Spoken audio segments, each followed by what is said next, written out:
Hi there, this is Katie Kibler, the media specialist at Ridgewood and Avery Elementaries. I will be reading to you Nobody Likes a Goblin by Ben Hatke. Nobody likes a goblin. Who likes a goblin? Not the farmer, not the innkeeper, not the elves, and especially not the adventurers. But do you know who loves a goblin? His friends. Nobody likes a goblin by Ben Hatke. Deep in a dungeon, the bats were sleeping soundly, and Goblin woke to a new day. He lit the torches, he fed the rats, he gnawed on an old boat for breakfast, and he thought about the day ahead. "I think I'll go see Skeleton," said Goblin. Skeleton lived in the treasure room, and he was Goblin's very best friend. They counted bats, they played roll the dice, and Skeleton told Goblin stories from the days when he was a mighty warrior. He even let Goblin try on his old crown. "Look at me," said Goblin. "I'm the Goblin King." But then came the sound of boots on stone. The adventurers were storming the dungeon. They scared the rats, they knocked over the torches, they plundered the pantry. Goblin hid under his bed until they went away. The adventurers took everything. They took the gold, they took the maps, the books, the gems and the scrolls, and they took Skeleton. So Goblin put on his crown and walked out into the wide world to find his friend. Goblin had one neighbor, a hill troll that lived in a cave nearby. "I'm looking for my friend Skeleton," Goblin told him. "I saw your friend," said the troll. "He was with the adventurers who took my honk-honk away over the mountains." "I'll get your honk-honk back," said Goblin. "Be careful," said the troll. "Nobody likes a goblin."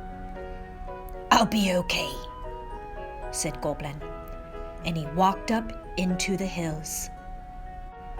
And away over the mountains. On the far side of the mountains, Goblin met a farmer. "I'm looking for my friend Skeleton," said Goblin. "Ah!" shrieked the farmer. "A thirsty goblin!" And he chased Goblin down the road. The farmer chased Goblin right through an inn full of elves. "Oh!" said the innkeeper. "A disgusting little goblin!" "Catch it!" cried the elves. And they tried. The farmer, the innkeeper, and the elves chased Goblin to the edge of the haunted swamp, and there Goblin saw the adventurers pulling a cartload of spoils, and sitting atop the treasure was Skeleton! Shouted Goblin. "Get that goblin!" shouted everyone. Goblin grabbed hold of his friend and ran. Goblin and Skeleton ran through the haunted swamp until they passed a cave. "We'll hide in here," said Goblin. "They're looking for us," said Skeleton. "They'll find us soon." "Oh no," said Goblin. "Troll was right. Nobody likes a goblin." "Well, I like a goblin," said Skeleton. And the two friends sat together and waited for their doom. But then... "Excuse me," said a voice from the back of the cave. Goblin turned and saw many eyes staring at him from the darkness. "Do you know who else likes a goblin?" said the voice. "More goblins?" "We saw your crown," said the other goblins. "Are you the Goblin King?" Goblin thought for a moment. "Yes," he said, Yes, I am. We must defend the Goblin King, said the other goblins. And they did.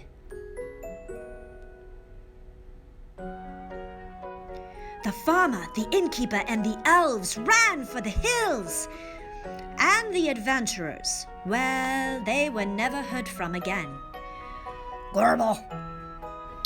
And so Goblin and Skeleton and the new friends traveled together back through the swamp, up the road, over the mountains, down the hill, honk, honk, and home to the dungeon.